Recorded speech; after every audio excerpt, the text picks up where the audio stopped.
시작하겠습니다. 자, 먼저 12페이지부터 봅니다. 자, 요 12페이지는 언어와 국어에 대한 부분이에요. 제1절은 언어의 이해, 언어의 특성과 관련 있는 문제가 이 단원에서는 한 문제 정도 출제가 됩니다. 근데 이거는 매년 출제되는 부분은 아니고 보통 3년 정도 간격으로 한 번씩 출제되는 경향이 있으니까 올해는 국가직에 출제될 가능성이 충분한 부분이에요. 그래서 이 부분은 좀 특히 여러분들이 신경을 쓰고, 특히 그 중에서도 자의성, 이게 가장 많이 나왔던 부분이니까 신경 좀 쓰세요. 그 다음에 분절성, 추상성, 개방성, 요 네 가지는 특히 신경을 쓸 수 있도록 합시다. 자, 그럼 1번 문제. 다음 중 언어의 특성과 그 예를 바르게 짝지은 것을 원했습니다.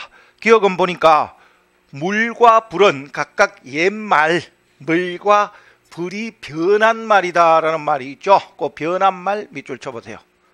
요 변한 말이다 했으니까 이건 뭐요? 시대에 따라서 변한다라는 특성을 가진 역사성에 대한 이야기죠. 또 요거 이렇게 낼 수도 있습니다. 중세 국어에서 머리라 한 것을 현대 국어에서는 불이라고 소리낸다라고 이렇게 얘기를 했다면 그건 뭐요? 자의성과 관계가 있다. 이해됐죠?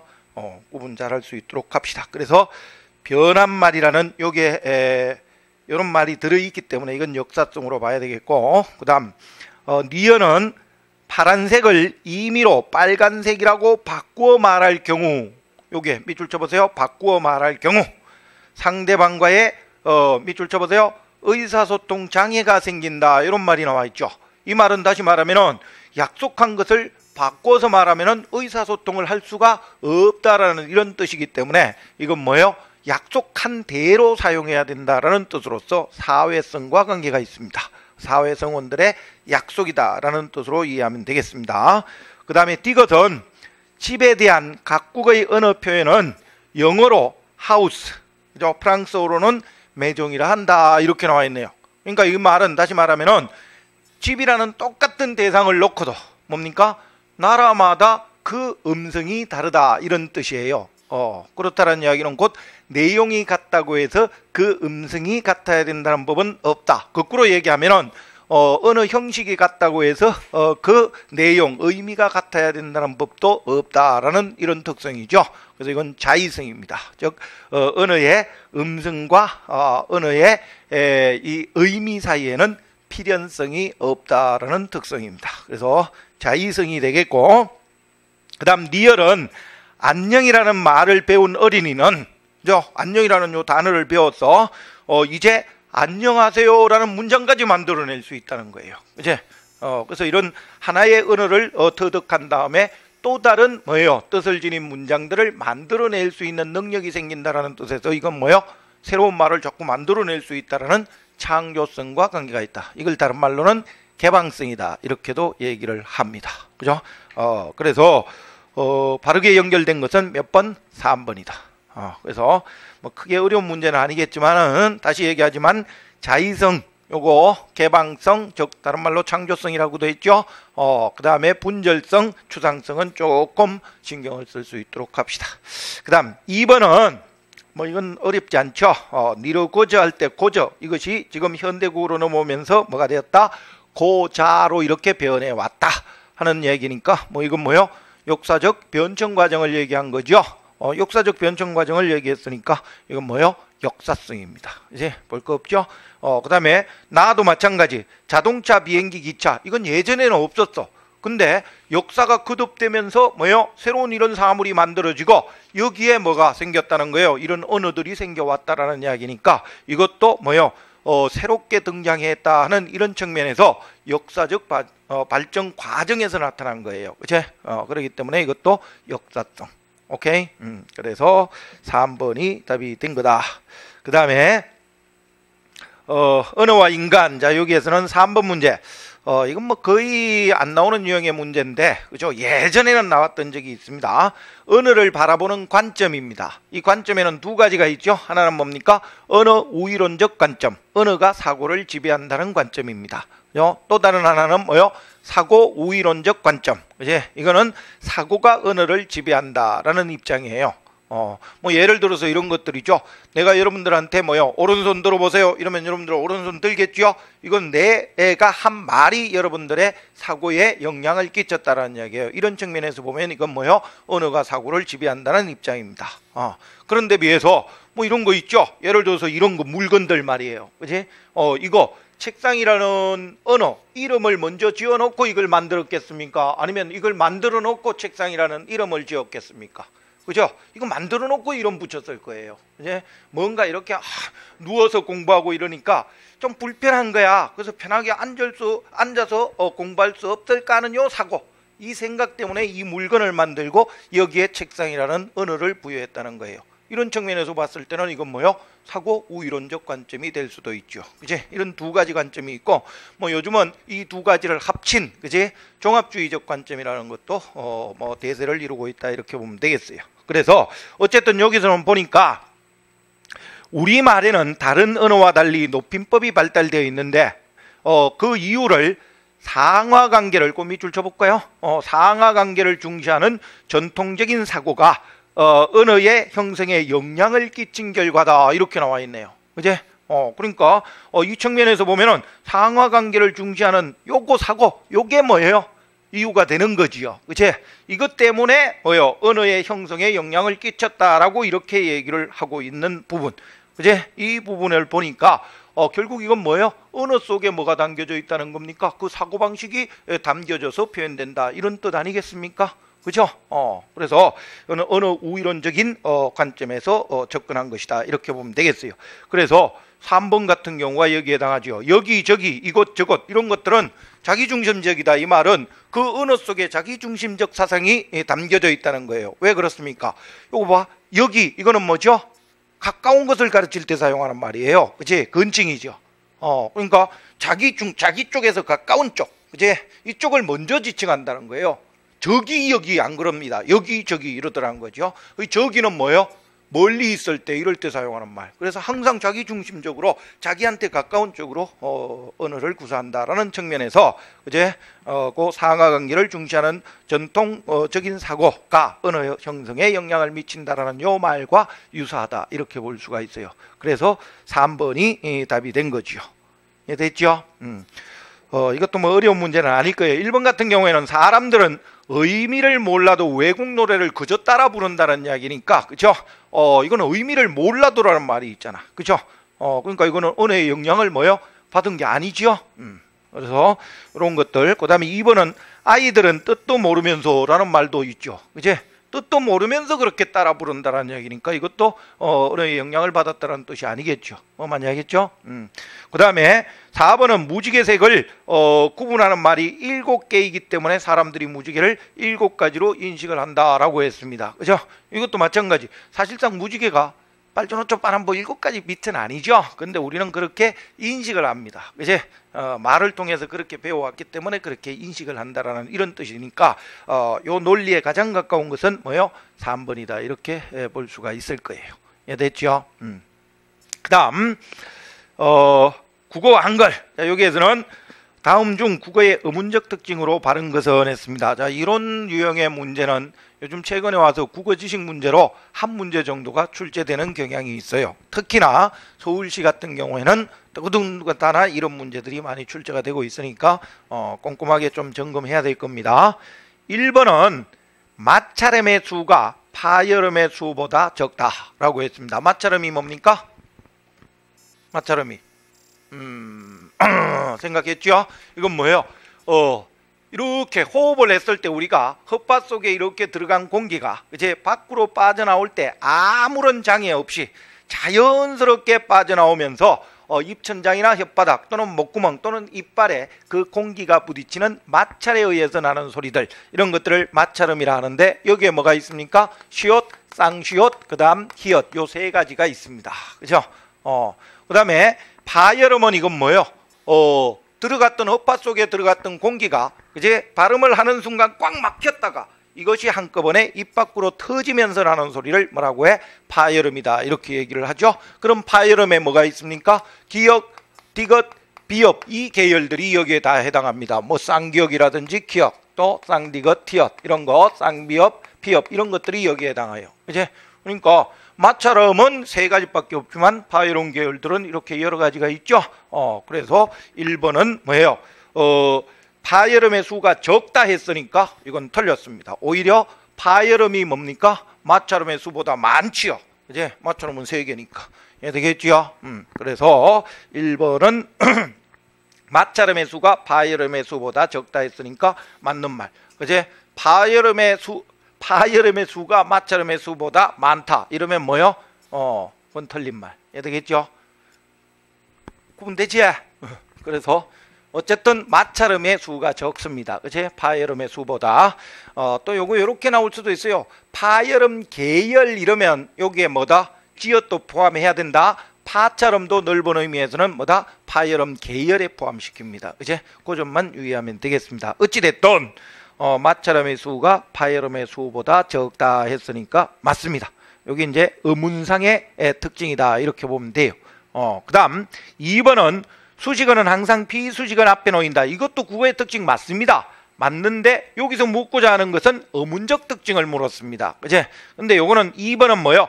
문법상의 특징이지 어문상의 특징이 아니에요. 그래서 요 국어의 특징을 할 때 뭐 기본서 시간에도 얘기했지만은 어문상의 특징, 어휘상의 특징, 문법상의 특징을 따로따로 구분해서 알아두고 이걸 종합 정리할 수도 있어야 된다고.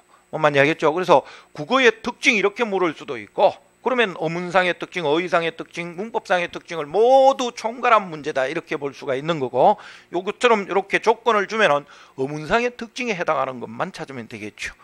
이해됐죠? 그래서 2번은 국어의 특징이라는 하나 문법상의 특징이다 이렇게 보면 되겠고 그 다음에 3번은 바이에름 계열이 무성음, 유성음의 이중체계로 되어 있다라고 했습니다. 그죠? 요 바이에름 계열은 이중체계입니까? 아니죠. 요와 같이 앞에서 봤듯이 이런 것들을 뭐라고 해?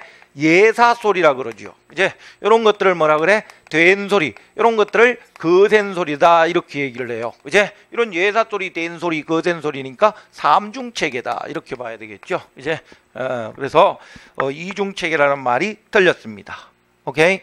그 이제 무성음이라는 말은 우리말로는 안 울림 소리다 이렇게 생각하면 되고 이제 유성음이란 말은 울림 소리다 이렇게 생각하면 되겠죠.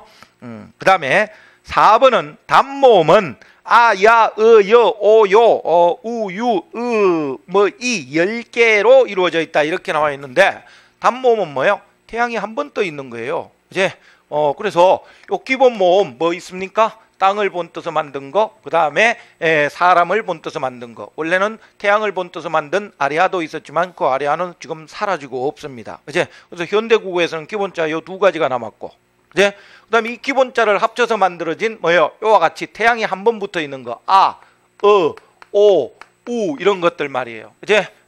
또 뭐예요? 18세기 와서 또 첨가된 거, 이런 것들 또 뭐예요? 요렇게 태양이 한 번 붙어 있는 것들이에요. 또 왜, 위 요거지요. 한 번 붙어 있는 이러한 것들을 뭐라고 해? 단모음이다 이렇게 얘기를 합니다. 그죠? 그러니까 이거 틀렸죠? 그래서 야와 같은 거 또 여, 요, 유는 이중모음이지 단모음이 아닙니다. 예? 그래서 맞는 것은 몇 번? 1번밖에 없습니다. 오케이? 3, 4번은 그 자체 말 자체가 틀렸고, 그죠? 2번은 국어의 특징이긴 하나 문법상의 특징, 그죠? 1번은 어문상의 특징입니다. 그 다음에 5번 문제. 다음 중 훈민정음에 대한 설명으로 적절한 것은 했습니다. 이거 여러분들 한글 맞춤법에 대한 설명 이렇게 묻는 거하고 훈민정음에 대한 설명 이렇게 묻는 거하고는 달라. 그제? 훈민정음은 뭐요? 세종대왕께서 한글을 창제할 당시에 훈민정음이라는 말을 붙였던 거예요. 이제 한글이라는 명칭은 나중에 1933년 주시경 선생에 의해서 그제 붙여진 이름입니다. 그제? 그래서 그런 것들은 출제자의 의도를 잘 봐야 됩니다. 1번은 초성과 중성의 기본자는 발음 기관을 본떠서 만들었다. 맞습니까? 초성은 자음, 중성은 모음을 뜻하지요. 그러니까 자음과 모음은 기본자는 발음 기관을 본떠서 만들었다라고 했네요. 맞습니까? 이런 것들 조심할 수 있도록 합니다. 이게 이제 말이 좀 어떻게 생각하면 뭐요? 애매한 것일 수도 있습니다. 이제 중성 요거는 뭐예요? 모음. 우리말은 이렇게 가금절이 있을 때 요걸 초성, 요걸 중성, 요걸 종성이다 이렇게 얘기를 해요. 그치? 근데 자음은 뭐를 본떠서? 발음기관을 본떠서 만든 거 맞습니다. 근데 모음은 뭐를 본떠서? 자연을 본떠서 만들었다 그랬어요. 자연 중에서도 가장 중요한 자연이 뭐라고? 천지인입니다. 그제? 그래서 요 하늘 이것을 본떠서 만든 것이 아래 그제? 그다음에 뭐요? 땅 이거 뭐요? 가 됐죠. 그다음에 사람 이거 뭐요? 이가 됐죠. 그제? 그러니까 이렇게 묶어놓으면 또 어떻게 보면 맞는 것 같아요. 근데 그렇게 착각하면 안 됩니다. 원리가 다릅니다. 주의할 수 있도록 합니다. 참고로 이 초성 즉 자음이죠. 이 자음은 발음기관을 본떠서 만들었다. 요 발음기관을 본떠서 요건 다른 말로 조음기관이라고도 하지요. 이 조음기관을 본떠서 만든 것은 기본자입니다. 그래서 이 기본자는 상형 문자에 해당해요. 본떠서 만든 것이기 때문에 상형자다 이렇게 볼 수가 있어요. 그제? 그래서 요 기본이라는 말이 있으면 이건 상형의 원리입니다. 그제? 근데 요 기본자를 제외한 뭡니까? 자음의 그 기본자 5가지 있죠? 요 기본자 5가지가 뭐예요? 자음. 읊어보세요. 이것도 지난번에 시험에 나왔었다고, 국가직 시험에. 그렇죠? 뭐 있습니까? 기역, 또, 니은, 또, 여기에 디귿을 넣어가지고 나온 적이 있었어. 디귿은 뭐예요? 기본자 아닙니다. 디귿은 요 니은에다 핵을 하나 더한 가핵자지. 아니에요. 그치? 그 다음에 뭐 있습니까? 미음 있고, 시옷 있고, 이응 있고, 요 5글자입니다. 요 5글자가 자음의 기본자다. 이렇게 볼 수가 있어요. 이런 것들은 발음기관을 본떠서 만든 게 맞습니다. 이 5글자를 제외한 나머지는 뭐예요? 가획자입니다. 그래서 이건 가획의 원리를 적용해서 만들었다 이렇게 보면 되겠어요. 기역에 핵을 더한 것이 기역된 거고 니은에 핵을 더한 것이 디귿. 그렇죠? 디귿에 또 핵을 하나 더하면 티엇이 되고 이렇게 그제 핵을 그어서 만들었다 이렇게 볼 수가 있겠고 또 뭐예요? 이체의 원리도 있어요. 이체자. 요 이체자는 예전에는 이런 것들이 이체자였어요. 그제? 반치음 이런 것들. 이제 또 뭡니까? 꼭다리가 달려있는 이런 것들을 예디형이라 그러죠. 그 다음에 리얼 이런 것들이 이체자로 만들어진 거예요. 이거는 이체자라는 건 발음기관과 상관없이 만들어진 거라는 거예요. 그런데 지금 요 2개는 없어졌어요. 그치? 없어지고 현대국어에 남아있는 건 뭐예요? 요 리얼밖에 없습니다. 그래서 요 리얼은 현대국어에 남아있는 요 리얼은 뭐다? 이체자예요. 이건 발음기관과 상관없이 만든 글자라고. 뭐 이렇게 나올 수도 있죠. 이체의 원리 또는 발음기관과 상관없이 만든 어문이 들어있는 단어는 뭐 이렇게 해서 1번 뭐 라디오 뭐 이런 식으로 나올 수 있습니다. 그제? 그러면은 요 리얼이 들어있는 거 찾으면 되겠습니다. 참고로 같이 알아두세요. 그런 반면에 이 모음은 이거 뭐예요? 기본자는 천지인 방금 얘기했듯이 그죠? 천지인을 본떠서 만들었습니다. 요게 이제 하늘, 땅, 사람 요게 기본자입니다. 그러니까 이것도 기본자는 뭐가 된다는 거야? 기본자는 상형자가 맞습니다. 상형자, 즉 상형의 원리를 적용해서 만들었습니다. 그치? 그런데 요 기본자를 제외한 나머지는 합성의 원리를 적용을 했어요. 그치? 그래서 이렇게 땅이 이렇게 있는데 땅 위에 태양이 솟아있는 오 이런 거, 땅 밑으로 태양이 꺼진 뭐예요? 우 이런 것들이 만들어진 거죠. 그다음 사람이 이렇게 있는데 결합시키고 이렇게 안쪽으로 결합시키고 해서 만들었습니다. 이제 이런 것들은 전부 다 뭐예요? 이거는 획을 끈 게 아니에요. 자음은 획을 끈 거고 요거는 플러스 시킨 거야. 천지인 요게 그제 기본 모음을 합성해서 만들었다고 해서 이걸 합성자다 그러죠. 합성자. 이제 그러니까 이거는 합성의 원리를 적용해서 만들었어.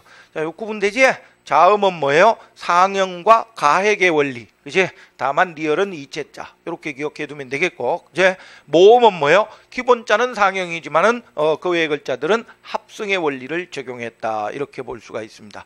그래서 지난번에도 이런 시험이 한번 나온 적이 있는데 조심해야 됩니다. 자음과 모음은 모두 상형의 원리를 적용해서 만들었다. 돼 안 돼? 이 말은 틀린 말이에요. 그치? 그런데 뭐라고? 자음과 모음은 모두 상형의 원리를 기본으로 하였다. 이러면 뭐예요? 그건 맞는 말이에요.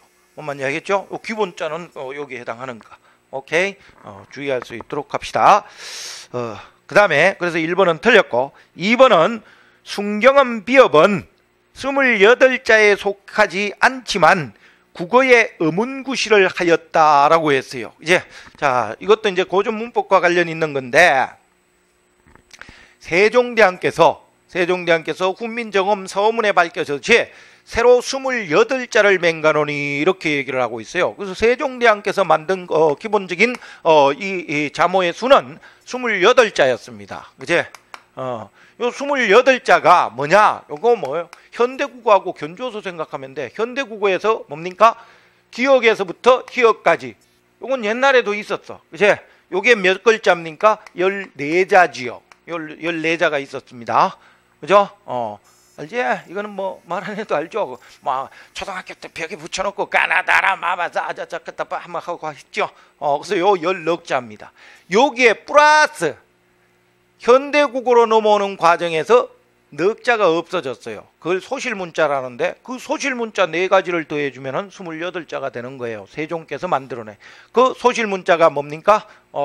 요거 사람 얼굴 그리라 그랬죠. 쉽게. 그제 요거 뭡니까? 눈. 요거예요.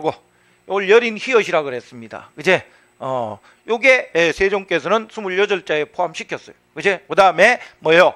코. 요걸 반체음이라 그랬어요. 이것도 28자에 들어있었습니다. 그죠? 그 다음에 요거 꼭다리가 이렇게 있는 이형, 옛 이형이라 그러죠. 요거 들어있었다고. 그 다음에 뭐예요? 모음에서는 요 3개가 자음이고 모음에서 뭐예요? 아래 아. 그제 지금은 없어졌지만 요게 28자에 들어있었어. 그래서 지금 현대국어의 요 10넉자와 그제 요 소실문자 넉자 요거 합치면 뭐예요? 28자가 되는 거야. 뭔지 알겠죠? 이렇게 생각하면 간단하게 생각할 수 있겠죠? 그래서 요 28자였는데 이 속에는 뭐는 없습니까? 순경은 비읍 요렇게 생긴 건 없어요. 그지? 그러니까 이거는 요 28자 체계에는 분명히 포함되어 있지 않았습니다. 그런데 실제로는 발음을 했다는 거야. 이건 순 우리말을 표기할 때 주로 쓰는 것으로서 훈민정음 서문에 보면 쉬비니겨 날로 쓰매 이런 말이 있어요. 그래서 여기에 보면 수비 이렇게 나와 있어요. 이렇게 하고 이걸 실제로 뭐요? 수비라고 발음을 했다는 거야. 이제 그래서 현실음으로는 사용되었다 이런 뜻입니다. 이제 자 정리를 하면은 요 순경은 비읍은 뭐라고? 28자의 기본 체계에는 포함되어 있지 않았지만은 현실음으로는 발음을 했다 이런 뜻입니다. 현실음. 되겠죠? 현실음으로 사용을 했다 이런 뜻으로 이해하면 되겠습니다. 요 녀석은 됐지요? 주의할 수 있도록 합니다. 근데 또 요걸 거꾸로 이렇게 할 수도 있어요. 요 28자에는 포함되어 있었으나 현실음이 아니었던 것도 있었어요. 그치? 이게 뭐예요? 요겁니다. 요 녀석. 그치? 이 녀석은 뭐예요? 실제로 28자에는 포함되어 있었지만 이거는 현실음은 아니었어요. 즉 현실적으로 이걸 발음할 수 있는 것은 아니었다는 거예요. 이해됐죠? 그래서 이건 주로 동국 정운식 한자음 표기, 그제 한자를 우리말로 이렇게 할 때 그 중국어에 가깝게 이렇게 발음한다는 것이 이런 표시를 냈는데 우리나라 사람들의 발음하고는 좀 거리가 있었어요. 그래서 이거는 현실음은 아니었다. 이해됐죠? 그래서 구분해서 알아도 자 정리합니다. 뭐라고? 순경은 비읍은 28자에는 포함되어 있지 않으나 현실음으로 발음을 했고, 그제 그 다음에 요거 여린 이어선 뭐요? 28자에는 포함되어 있었으나 현실음은 아니었다. 됐죠? 이렇게 정리할 수 있도록 하세요. 참고로 알아두세요. 그 다음에 그래서 2번은 어쨌든 뭐요? 속하지는 않았지만 국어의 어문구실은 했습니다. 이제 그래서 맞는 말이에요. 그 다음에 3번은 초성과 중성의 기본자는 각각 기역, 디귿, 미읍, 시옷, 이응이라고 했네요. 디귿이 아니죠? 아까도 얘기했듯이 뭐요? 니은입니다. 니은. 오케이? 그래서 요 5개. 요게 기본자에 해당한다. 이렇게 볼 수가 있겠고, 모음은 뭐예요? 아래 아, 이 맞지요? 이제 그래서 어쨌든 3번도 자음의 기본자가 잘못 지적이 되어 있습니다. 그 다음 4번은 중성의 초출자는 오, 아, 우, 어이고 제출자는 요, 야, 유, 여. 왜 위가 들어있네요. 왜 위는 아니죠. 그래서 초출자는 태양이 한 번 붙어 있는 거. 이제 그다음 요거 제출자는 태양을 2번 붙인 거예요. 그래서 야여요유밖에 없었습니다. 이제 됐죠? 그래서 그 왜하고 위는 아닙니다. 그래서 4번도 틀렸네요. 그래서 2번이 정답이 된 거고, 그 다음에 국어의 이해. 자, 여기에서는 다음 중 외국어에서 차용된 어휘가 아닌 거, 이런 것들은 어쩔 수 없어요. 뭐 해야 됩니까? 암기 위주로 공부할 수밖에 없습니다. 그치? 근데 이거는 뭐 국가직 지방직에서는 거의 안 나오고 서울시에서는 가끔 출제되는 경향이 있는 문제 유형입니다. 그래서 여러분들 기본서 보면은 한자에서 온 말, 만주어에서 온 말, 이런 것들 있죠? 이런 것들은 서울시 시험 대비해서 서울시 시험 치기 뭐 한 달 전쯤에 대해서 좀 암기를 해두는 게 좋아요. 이건 뭐 다른 방법이 없어요. 오케이? 이건 뭐 이 문제는 쉽죠. 가람은 당연히 뭐요? 우리 말이죠. 가람 요것이 뭐가 된 거예요? 지금의 강이 된 거죠. 강은 한자어입니다. 이제 그래서 가람이라는 우리말과 강이라는 한자가 치고받고 싸웠어. 이제 싸워서 누가 이겼습니까? 강이라는 한자가 이겼죠. 그래서 지금 현대국어에서는 가람은 사용하지 않고 강을 사용합니다. 매주는 이거 만주어에서 온 말이고, 망토는 이거 프랑스. 알죠? 여러분들 그 뭐예요? 그 뭐지? 만화 영화 있지? 알프스 뭐 어쩌고저쩌고 하면서 나오는 거 있잖아. 그 망토. 그 다음에 가방은 이거 네덜란드에서 온 말이다, 이렇게 볼 수가 있습니다. 그래서 2번이 답이 되겠고, 암기해야 되겠죠, 이런 것들은. 그 다음 7번은 밑줄 친 단어 중 고유어인 것은 했습니다. 이건 뭐다? 이것도 마찬가지예요. 한자어에서 왔느냐 아니면 고유어냐, 이거 묻는 문제예요. 2번이 뭐예요? 답이 되겠죠. 다른 것들은 뭐 다 한자에서 온 말이라는 거 아는데, 다만 여러분들이 2번하고 4번하고 헷갈리면 안 됩니다. 다만하고 단지는 뜻은 같습니다. 그치?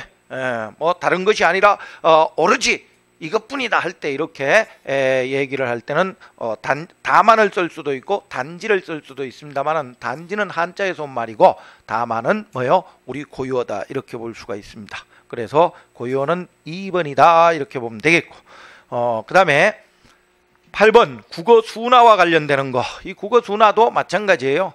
국가직 지방직에서 예전에는 이게 종종 출제가 됐어요. 그런데 최근에 와서 한 6, 7년 동안 출제가 되지 않고 있습니다. 그렇지만은 가능성은 언제 어디까지나 있어요. 그래서 이것도 시험치기 뭐요? 한 달 전쯤에 이렇게 암기를 좀 해두는 게 좋아요. 특히 일본어의 순화, 이거하고 행정용어의 순화, 이제 법률 용어의 순화, 이런 것들이 시험에 나오는 편이니까, 그죠? 좀 체크해 둬야 될 겁니다. 이건 그래서 기본서를 보고 이것도 암기할 수밖에 없습니다. 이거는 영어 해석하는 식으로 해서는 절대 안 돼요.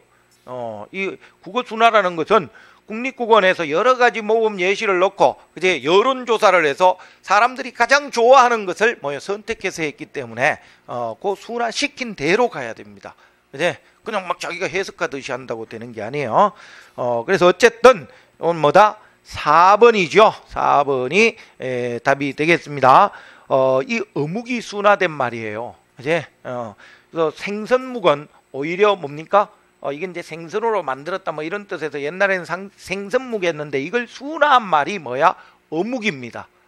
만약이지? 그렇기 때문에 어묵을 생선묵으로 이렇게 순화한 것은 아니에요. 화살표가 거꾸로 되어 있습니다.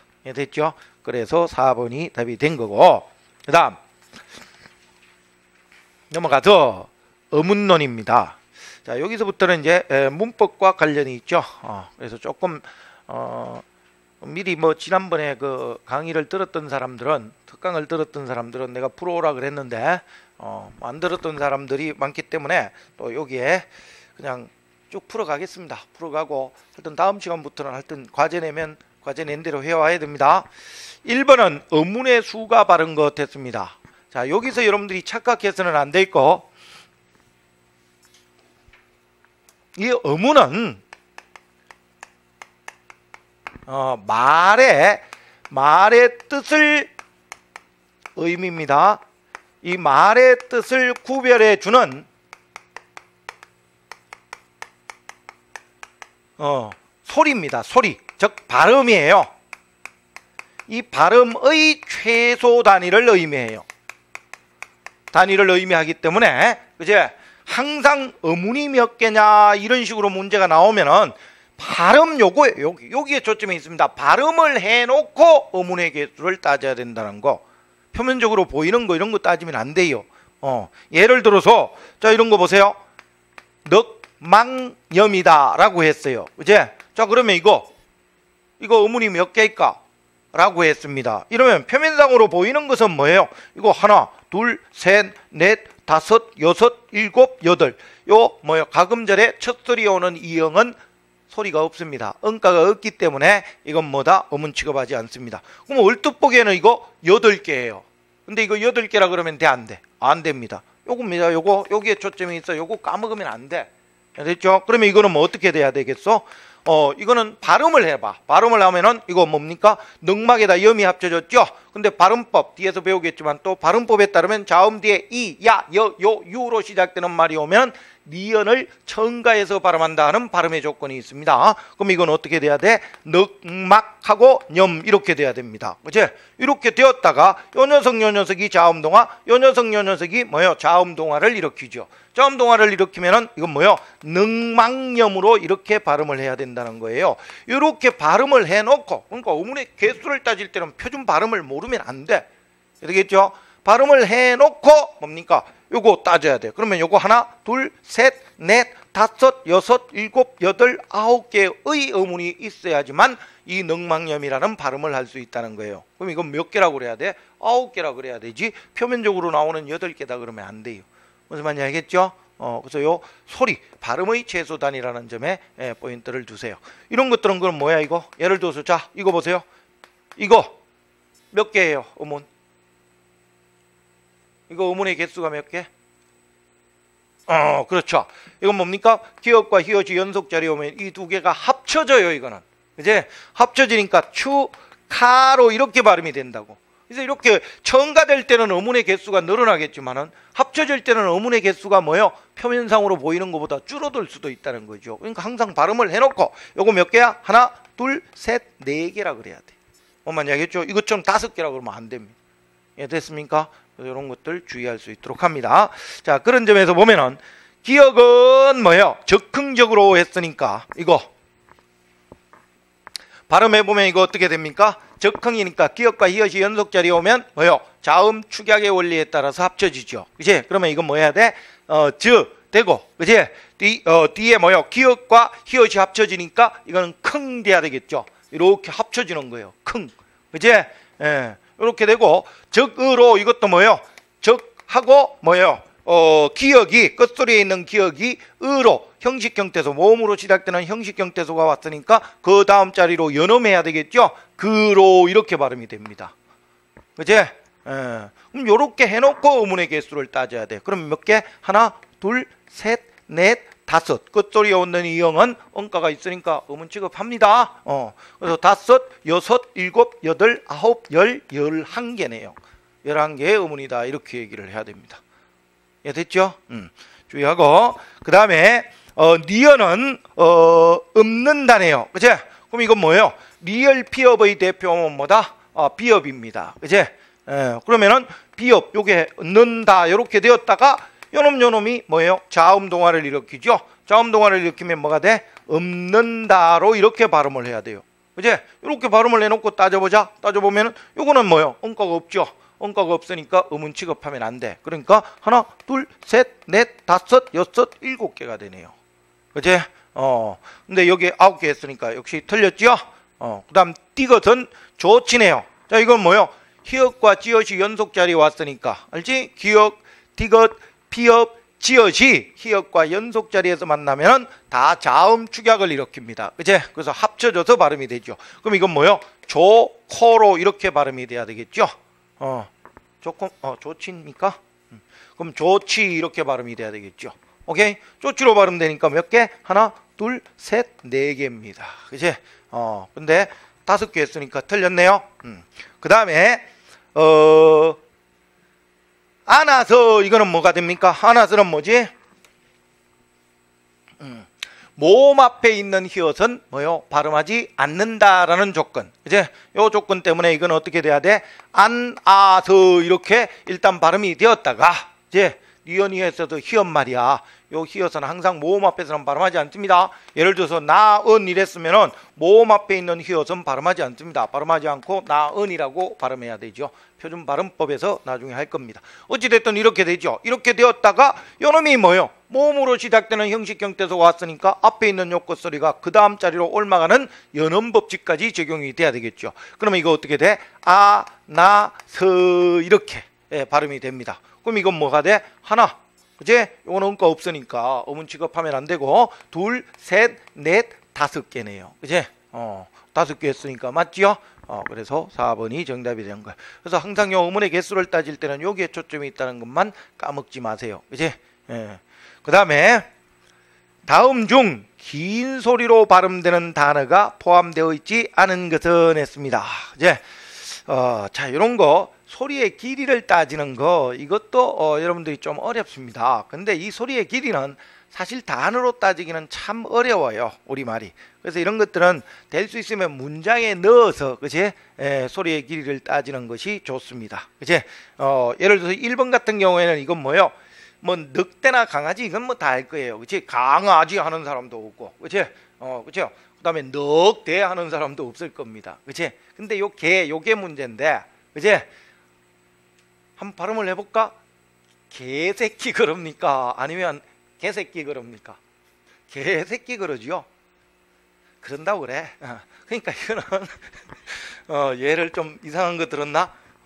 그래서 이런 것들은 좀 길게 소리를 낼 수밖에 없어요. 다만 여러분들이 여기에서 주의해야 될 것은 소리의 길이에서는 너무 깊이 들어가지 마세요. 소리의 길이는 사전마다 조금 다른 단어들도 많아요. 특히 한자 같은 경우에는 사전마다 소리의 길이가 좀 잘못 표시된 것들도 있고 그렇습니다. 그치?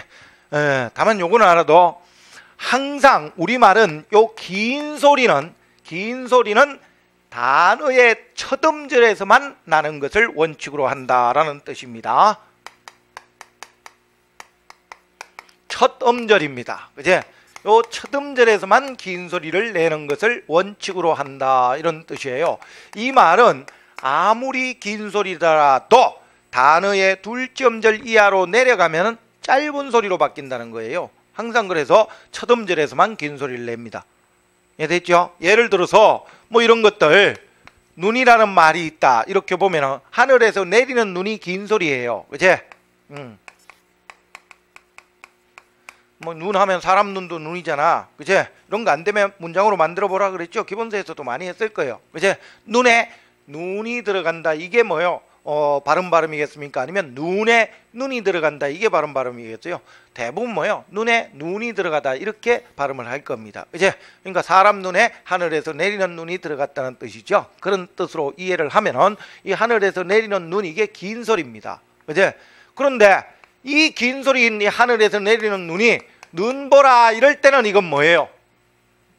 요 단어의 첫 음절에 있죠? 그럼 이건 긴 소리를 그대로 유지합니다. 그래서 눈 보라 이렇게 되는 거예요. 그치? 그러니까 요건 긴 소리를 유지하는데 같은 하늘에서 내리는 눈이라도 이제 뭐 예를 들어서 한방눈 이렇게 해볼까? 한방눈 했어요. 이것도 하늘에서 내리는 눈은 눈인데 단어의 요건 뭐예요? 세 번째 음절에 왔네. 즉 둘째 음절 이하에 왔다는 거야. 이럴 때는 한방눈 안 그러죠. 뭐라고? 한방눈이 내린다. 이렇게 짧게 발음이 되더라는 거예요. 그래서 항상 긴 소리는 단어의 첫 음절에서만 긴 소리를 내는 것을 원칙으로 합니다.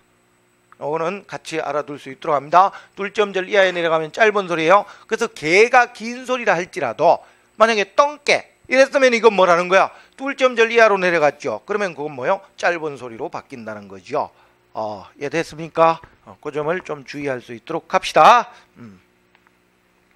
그 다음 넘어가서 2번은 뭐요? 다 이거는 어때? 짧은 소리지요. 닭 해야 되겠고, 그치? 병아리 해야 되겠고, 오글게 해야 되겠습니다. 그죠? 2번이 답이 되는 거고, 그 다음에 3번 같은 경우에는 실뱀 이거지요. 뱀 이것도 긴 소리입니다. 사실은. 그런데 뭐요?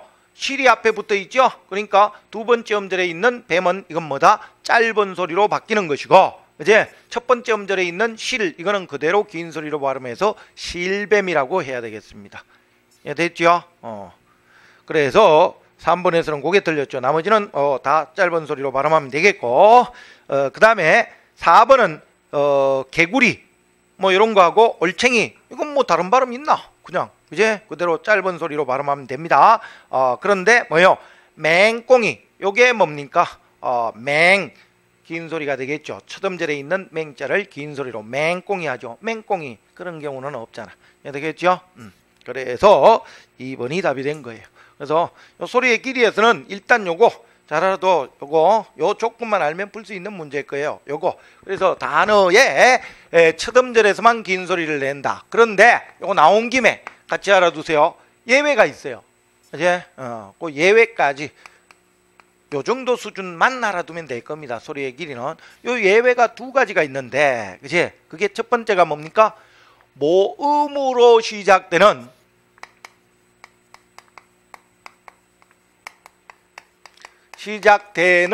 어미 앞이에요.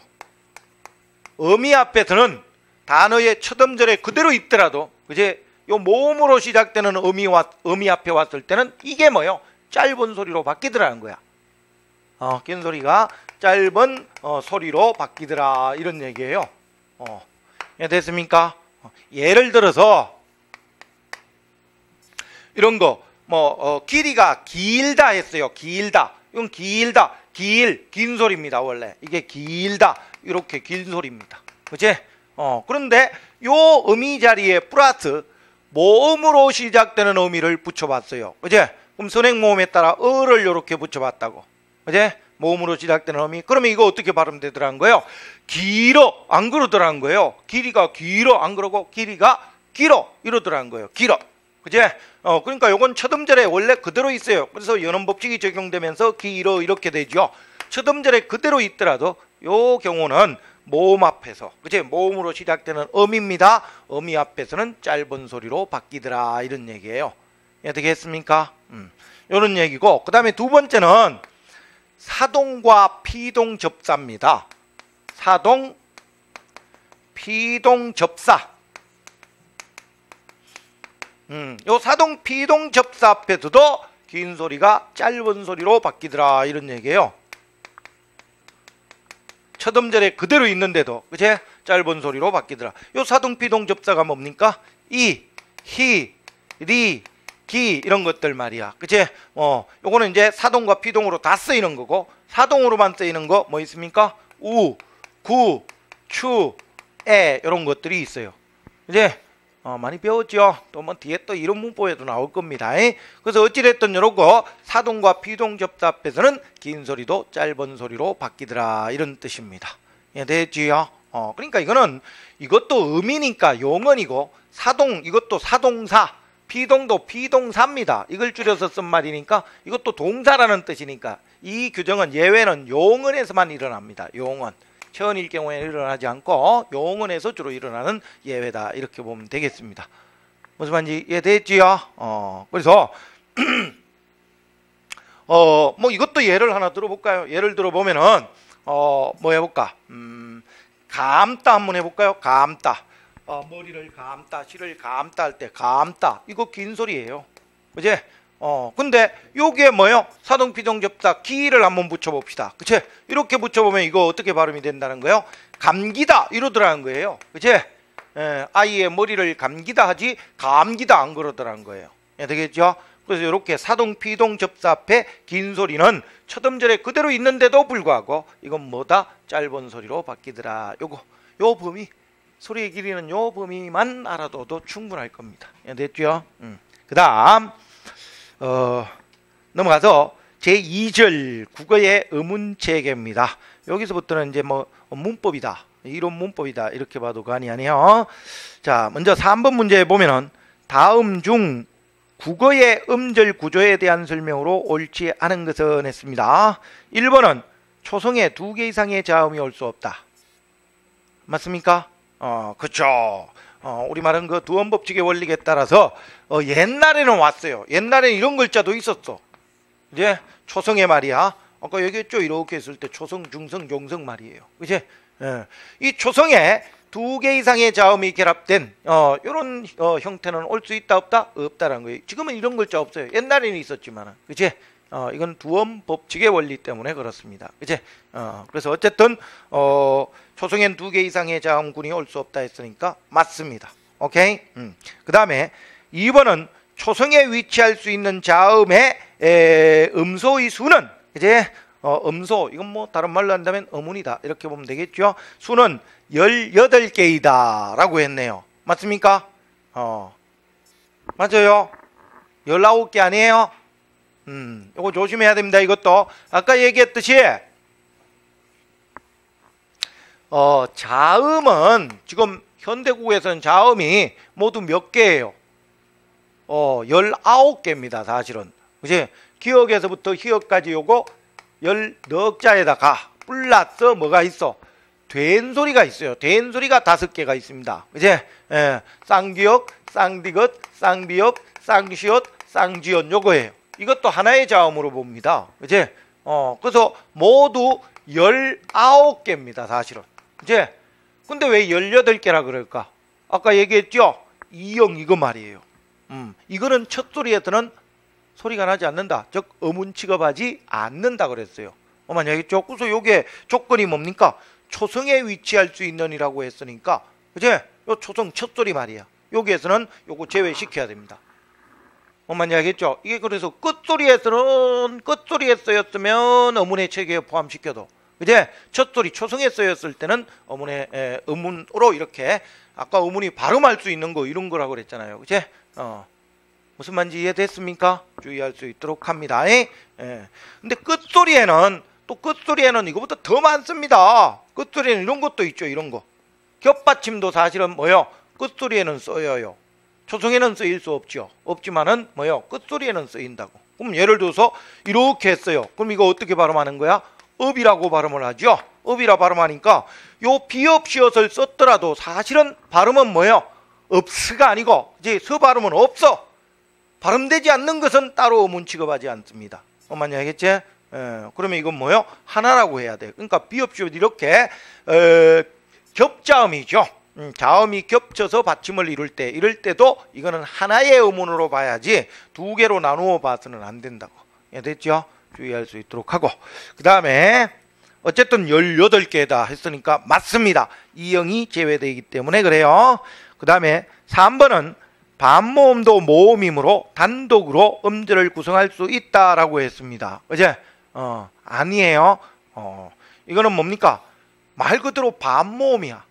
반쪽 모음이라는 이야기예요. 그러니까 이거는 모음은 하나로서 음절을 구성할 수 있습니다. 그렇지만은 반쪽 모음은 다른 말로 한다면 뭐요? 자음의 성격도 반이 있다라는 이야기거든. 그치? 그러니까 이거는 뭐요? 혼자서는 절대로 어문을 형성할 수는 없습니다. 음절을 형성할 수는 없다 이런 얘기예요. 혹이나 이런 반모음을 넣어서 발음하는 것들은 다 표준 발음으로 그래서 인정하지 않습니다. 그치? 보통 뭡니까? 이 반모음으로 주로 쓰이는 것이 뭐예요? 우라든지 오라든지 그치? 또는 이 같은 경우가 이 반모음으로 많이 쓰여요. 그런데 이런 거 한번 해볼까? 개다 했죠. 근데 우리가 발음할 때 개였다 이렇게 발음하는 사람이 많아요. 그러면 이건 뭐라는 거야? 개였다라고 했다면 사실 이게 중간에 뭐가 들어간 거야? 사실은 개다가 기본형이니까 과거형 엇을 붙여서 개었다 해야 되는데 중간에 뭡니까? 이가 삽입되면서 개였다 하는 거야. 이런 거. 이제 그러니까 이건 이유는 알 수 없지만 자꾸 그런 반모음을 넣어서 발음하는 경우가 있는데 그런 것들은 인정하지 않습니다. 엄만 이야기했죠? 그래서 어쨌든 이거는 하나의 음절로 인정하지는 않습니다. 그래서 3번이 답이 되는 거예요. 예, 됐습니까? 그 다음 4번은 자음은 홀로 음절을 구성할 수 없으므로 반드시 모음과 결합해야 된다. 그렇죠? 모음은 홀로서 음절을 구성할 수 있습니다. 예를 들어서 이랬으면 이건 모음 하나로서 가능하다는 거예요. 근데 자음은 이렇게 해놓으면 없어요. 이걸 자꾸 이럽니다. 선생님 이거 기역이라 하잖아요. 기역은 요거에 대한 뭐요? 명칭이지 그건 발음이라고 보면 안 돼요. 많이 알겠습니까? 그래서 요 자음은 반드시 이렇게 뒤에 모음이 결합이 돼야지만 가라는 소리를 낼 수가 있다는 거예요. 그래서 4번도 맞습니다. 그래서 3번이 틀렸네요. 그 다음 넘어가서 4번 문제. 다음 중 자음에 대한 설명으로 바르지 않은 것은 했습니다. 1번은 파열음과 마찰음은 좋은 방법이 다르다. 이거 보세요. 파열음과 마찰음, 요걸 나누는 기준을 먼저 알아야 돼. 파열음, 그 다음에 파찰음, 마찰음, 그 다음 비음, 유음, 요렇게 나누는 기준은 뭐예요, 이거? 그렇죠? 좋은 방법입니다. 그죠? 좋은 방법이 다르니까 이렇게 나누어 놨겠지요. 당연한 말 아니겠습니까? 그죠? 그래서, 자, 참고로, 나온 김에 이것도 알아도, 이것도 여러 번 시험에 나왔었어요. 파열음, 파찰음, 그 다음에 마찰음, 요 세 가지를 합쳐서 안울림 소리다 이렇게 얘기를 해요. 안울림 소리. 그 다음에 비음, 그 다음에 유음, 요걸 합쳐서 울림 소리다 이렇게 얘기를 해요. 요렇게 나누는 것, 즉 안울림 소리, 울림 소리, 요렇게 나누는 것도 역시 뭐예요? 좋은 방법입니다. 다른 말로 한다면 뭐라고? 소리를 내는 방법이다 이렇게 볼 수가 있어요. 내는 방법에 따라서 분류한 것이다 이렇게 보면 돼. 이걸 소리를 내는 방법을 다른 말로 좋은 방법이다 이렇게 얘기를 하는 거예요. 됐죠?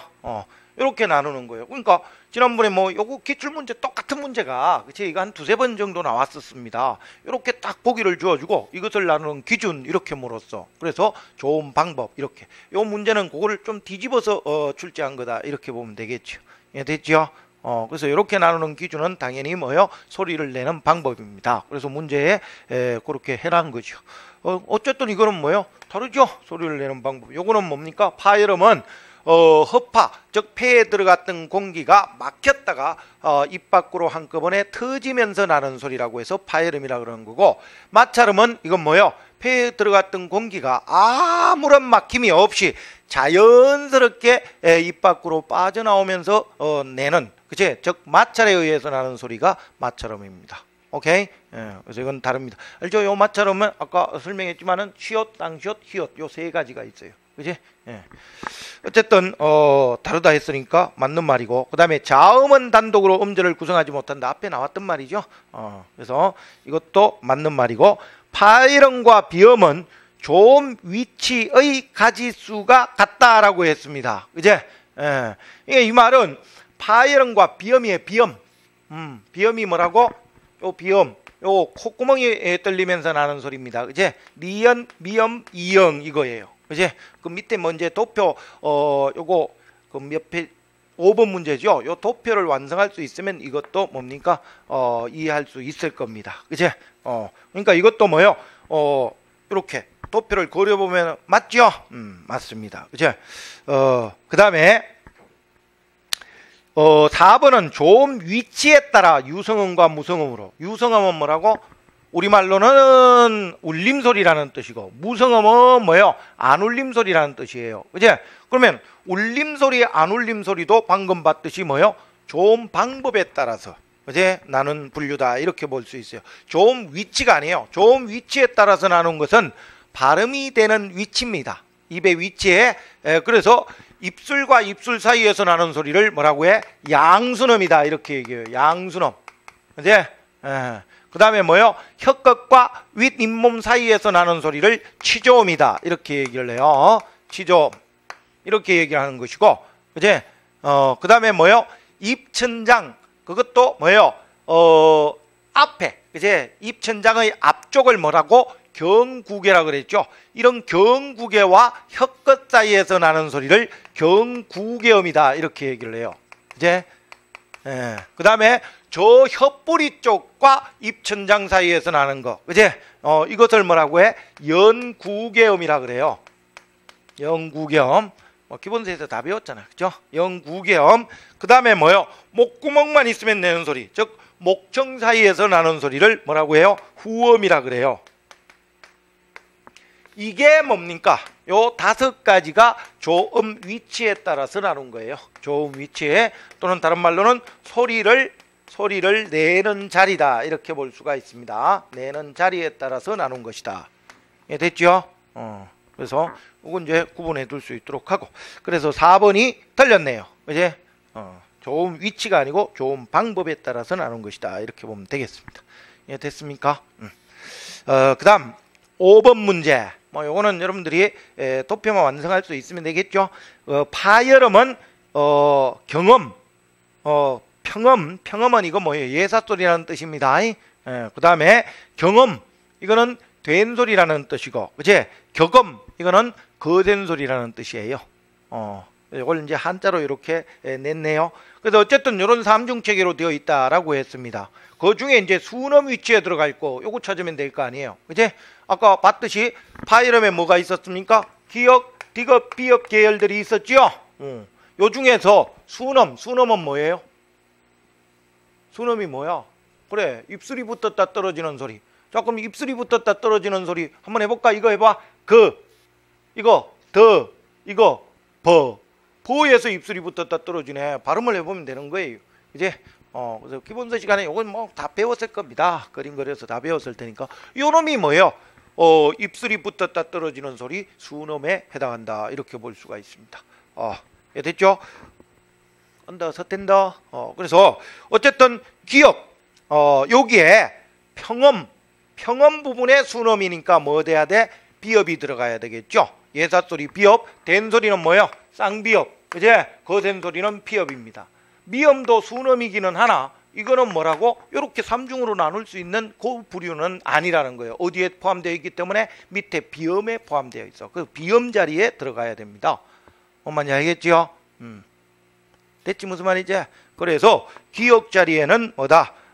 그 비읍이 와야 됩니다. 미음이 오면 하는데, 미음도 순음이기는 하나, 그거는 쭉 밑에 가면 비음의 순음 자리에 들어가야 된다고.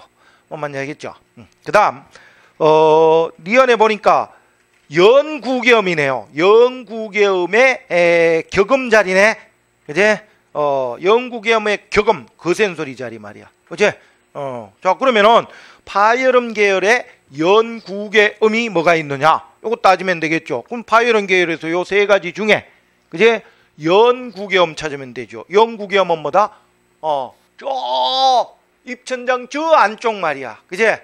요 안쪽에 뭐가 닿는다? 혓뿌리가 닿는 소리입니다. 그제? 그럼 발음을 해보면 혓뿌리가 닿는 거 한번 찾아볼까? 해보세요. 해봐. 어떤 게 닿아? 할 때 저 안쪽에서 닿죠? 혓뿌리 쪽, 즉 연구계음 쪽에 닿습니다. 그제? 이거 다 이해했지? 또 이건 뭐 기본서처럼 또 다시 설명할 수는 없습니다. 문제풀이반이니까. 그러니까 결국 이건 뭐예요? 요 기역이 연구계음이다. 이렇게 볼 수가 있습니다. 그제? 그러면은 연구계음, 여기에 뭐가 들어가야 돼? 그것도 격음이니까 연구계음에 요거에 기역, 쌍기역, 기역이니까 격음은 뭐예요? 기역이 들어가야 되겠죠. 되겠습니까? 요거는 뭐다? 예사소리, 된소리, 거센소리 이렇게도 얘기를 하니까 그 자리에 넣으면 되겠고, 그 다음에 디귿은 경구계음이네요. 경구계음에 뭐요? 요거 보니까 평음 자리이네요. 평음 자리에 디귿이 있네요. 그럼 알죠? 자, 파찰음에 뭐가 있어? 지읒밖에 없어요. 그제?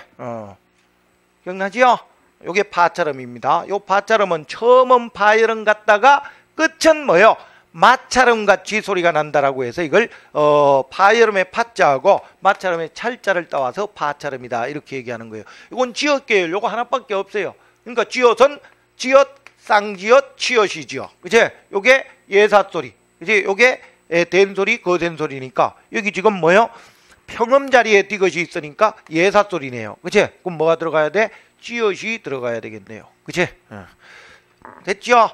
그 다음에 리얼은 울림소리네요. 그치? 울림소리 중에 뭡니까?